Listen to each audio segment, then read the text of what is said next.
So the first step, if you have a child that's overweight, you can admit there's a problem. That's right. Okay. The second step, you got to assess that family. I really want the kid to lose weight, or the family, which seems to contribute to the problem, because they could be overweight, or they have the wrong kind of foods around. Hey, listen, if you have tasty food hanging around in the middle of the kitchen table all the time that's full of sugar and stuff, how do you expect the kid? That's exactly right. You can't you can't have the Twinkies in the house. That's you right. got to have the fruit. That's exactly right. Fruits, vegetables. So there are some snacks that are, like we were just talking previously. Cheerios is fine.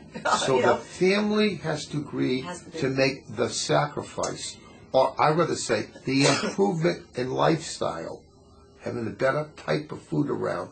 The family is going to be the reason the kid stays on the road, with little sabotage outside the house. That's exactly right. That's exactly right. And if you teach your child while you're home, but first of all, we have to set the example. It can't be do as I say, not do as I do.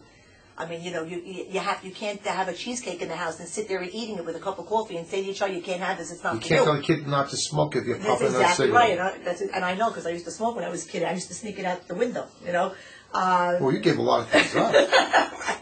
No, but the point is, it has to be a family event.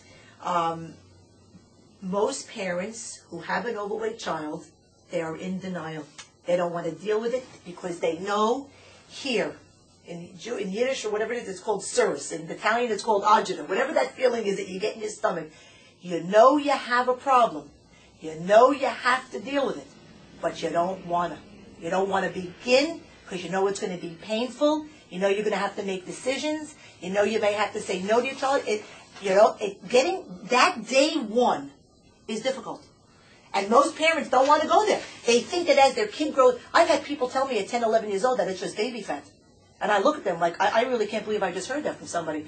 If your child is 40, 50 pounds overweight when they're 12, you think that when they're 15, with the same eating habits, that as they get taller, that the fat's just going to explode?